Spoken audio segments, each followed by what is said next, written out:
Estamos en Edificada en Cristo. Volvamos a leer los primeros 5 versículos del Salmo 46. Dios es nuestro refugio y fortaleza, nuestro pronto auxilio en las tribulaciones.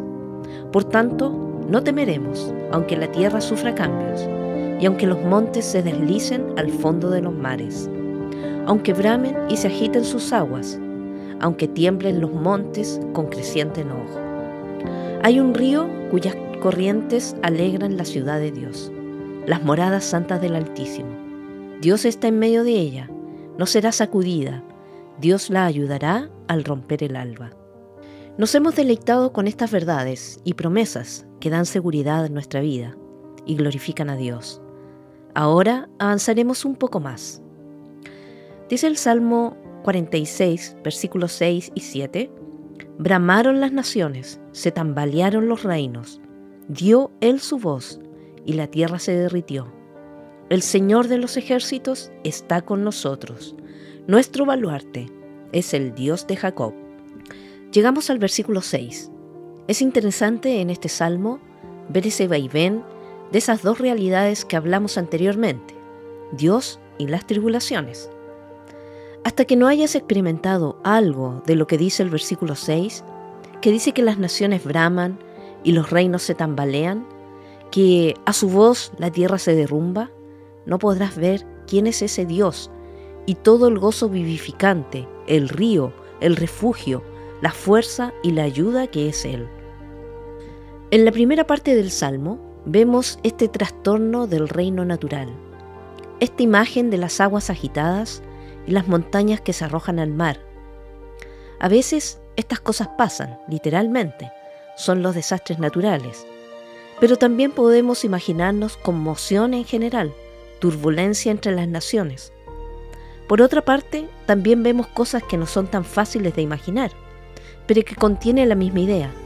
Gente en turbulencia, personas sin empleo, personas con problemas de salud, con hijos pródigos, con matrimonios en dificultades, personas con depresión. Las naciones braman, los reinos se tambalean. Tienes esa sensación en el versículo 6 de confusión y de miedo. Ya hemos hablado de miedo en este salmo. El versículo 2 dice, «No temeremos aunque la tierra se estremezca». Hay una imagen de terror. Las naciones braman, se tambalean los reinos, y una sensación de que todo está al revés y en total caos. Nos aterroriza. Creo que lo hemos vivido en nuestra nación. Realmente es una sensación de confusión e inestabilidad. En la frase «braman las naciones», la palabra «braman» es la misma palabra que se usa en el versículo 3, al hablar sobre el estruendo de las aguas. Es hacer un sonido fuerte, estar en gran conmoción, tumulto o clamor. Algunas traducciones dicen, las naciones están aterrorizadas o las naciones están en alboroto.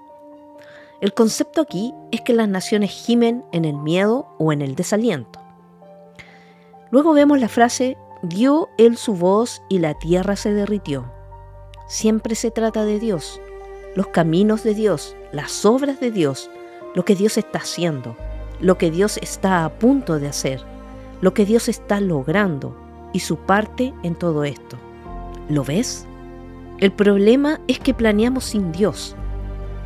Aquí vemos a Dios aplicando su justicia, el cual es uno de sus atributos hermosos en que el concepto de Dios acerca de la justicia es completamente diferente al que el hombre le da. Porque Dios no soporta el pecado, injusticias, inmoralidades, y por lo tanto aplica su justicia en la tierra. Dios pronuncia su voz y se derrite la tierra. Veamos algunos aspectos del juicio de Dios. Primero, Dios es el juez de todos y sus juicios incluyen a toda la humanidad. Por ejemplo, Dios juzgó a Adán y Eva, sacándolos del huerto del Edén. Dios juzgó al mundo corrupto del día de Noé, enviando un diluvio que los ahogó. Dios juzgó a Sodoma y Gomorra, destruyéndolas con el fuego del cielo. Juzgó a Egipto, Faraón y los capataces crueles, enviando las 10 plagas y las aguas del Mar Rojo. Juzgó a Nadab y Abiú, a Coré, Datán y Abiram. Dios envió a Israel a la cautividad en Asiria y a Judá a Babilonia por causa de la idolatría. En los tiempos del Nuevo Testamento, el juicio cayó sobre los judíos cuando Dios permitió que Jerusalén fuera destruida. Esto sucedió en el año 70 después de Cristo, porque rechazó a Jesús como el Mesías. También el juicio cayó sobre Ananías y Zafira, porque mintieron a Dios, sobre Herodes por su orgullo y sobre Elimas por oponerse al Evangelio. Dios juzga y castiga la maldad. Un segundo aspecto acerca del juicio de Dios es que Dios juzga y castiga a pecadores en varias maneras. A veces castiga a los hombres directamente desde el cielo, como el diluvio, las plagas de Egipto y Herodes Agripa. En otros tiempos, Dios usaba a soberanos paganos para castigar a Israel, como Nabucodonosor, rey de Babilonia, y las naciones de Asiria y Roma. Dios también usa al gobierno ordenado para ejecutar sus juicios. Pablo dice que la autoridad civil es también servidor de Dios, vengador para castigar al que hace lo malo.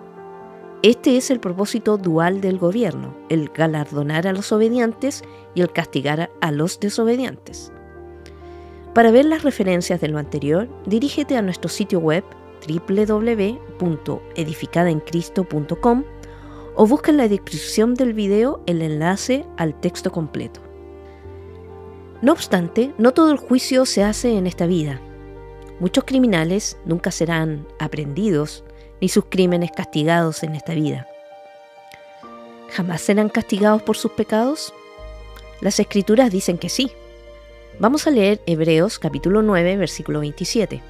Declara: y de la manera que está establecido para los hombres que mueran una sola vez, y después de esto, el juicio. La persona sabia se preparará para aquel día. Volvamos al texto de Salmos capítulo 46, versículos 6 y 7. Bramaron las naciones, se tambalearon los reinos, dio él su voz, y la tierra se derritió. El Señor de los ejércitos está con nosotros. Nuestro baluarte es el Dios de Jacob. Si nos fijamos en la frase dio él su voz, notamos su autoridad. Y el Salmo 29 lo describe muy bien. Salmo 29, versículos 3 al 9. Voz del Señor sobre las aguas, el Dios de gloria truena. El Señor está sobre las muchas aguas. La voz del Señor es poderosa, la voz del Señor es majestuosa, la voz del Señor rompe los cedros. Sí, el Señor hace pedazos los cedros del Líbano, y como becerro hace saltar al monte Líbano, y al monte Sirión como cría de búfalo. La voz del Señor levanta llamas de fuego, la voz del Señor hace temblar el desierto. El Señor hace temblar el desierto de Cades. La voz del Señor hace parir a las ciervas y deja los bosques desnudos, y en su templo todo dice gloria. ¡Qué poder, qué autoridad! Este es nuestro Dios. En sus juicios Él es glorificado. Él es santo y poderoso, y un Dios con quien no se juega. Él es glorificado incluso en medio del juicio. En su templo todos claman gloria, gloria. Hay un impulso que tenemos individualmente y que cualquier persona que no entregue su corazón a Dios también tiene, y ese es ser soberano. Y por supuesto, para ser soberano tienes que sacar a Dios de su trono, ¿no es verdad? No solo son personas, sino reinos y gobiernos enteros se resisten y luchan para no ser gobernados por Dios, y menos que alguien proclame la Biblia o a Cristo, porque inmediatamente se tilda de intolerante o prejuicioso. Pero tú sabes quién vencerá, ¿cierto? El Cordero, Cristo, por supuesto. En Apocalipsis capítulo 17, versículo 14 dice: ellos pelearán contra el Cordero, pero el Cordero los vencerá, porque Él es el Señor de señores y Rey de reyes, y los que están con Él son llamados, escogidos y fieles. Bueno, recuerda dos cosas. Una es que Dios permite que sus enemigos hagan lo que quieran por un breve periodo de tiempo, pero realmente no son rivales para Él. Cuando Él emite su voz, los reinos de este mundo tiemblan y sus habitantes se derriten de miedo. Recuerda eso. Y también recuerda los versículos 7 y 11 de este salmo. El Señor de los ejércitos está con nosotros. El Dios de Jacob es nuestro refugio. Las naciones pelean, los reinos tambalean, la tierra tiembla. Sin embargo, aquí está el coro. El Señor de los ejércitos está con nosotros. El Dios de Jacob es nuestro refugio. Todos los poderes creados en el cielo y en la tierra, Él los tiene. Él es el Señor de los ejércitos. Él rescató a Jerusalén de los ejércitos terrenales que buscaban atacar y destruirlos. En última instancia, Dios subyugará a todos sus enemigos y logrará la liberación de su pueblo. El Señor de los ejércitos está con nosotros. Esto significa que Él está de nuestro lado. Su presencia, la presencia de Jehová, el Señor de los ejércitos, su presencia es una amenaza para nuestros enemigos, pero es reconfortante para nosotras. Él es todopoderoso. Mientras Él está con nosotras, estamos a salvo. Emmanuel, Jesús es el Señor de los ejércitos, Dios con nosotros. Él ha prometido que nunca nos dejará ni nos desamparará. El Dios de Jacob es nuestro refugio. Jacob, el tercero de los patriarcas judíos, Abraham, Isaac y Jacob. Jacob no fue un héroe espiritual. Él tuvo una vida bien accidentada. Él era un engañador. Pero el Dios de Abraham, de Isaac, era su Dios también. Él estaba en una relación de pacto, y por eso el bienestar de Jacob no dependía de su fidelidad o de su propio carácter, sino del de Dios. ¿Y eso no te pone contenta? El Señor de los ejércitos es capaz de ayudarnos. Él es el Todopoderoso. El Dios de Jacob ha pactado ayudarnos por su amor y por su misericordia. Todos podemos ser Jacob. Es posible que hayas cometido errores en el pasado, como lo hizo Jacob, pero si has puesto tu fe en Cristo, Él es tu Dios, tu fortaleza, y Él nunca te dejará. Si deseas que el Señor sea tu Dios, tu lugar seguro, contáctanos para guiarte. Para finalizar, busquemos, creamos y vivamos plenamente las promesas de Dios, glorificándolo en nuestros corazones. Síguenos en el siguiente episodio para ser edificada en Cristo.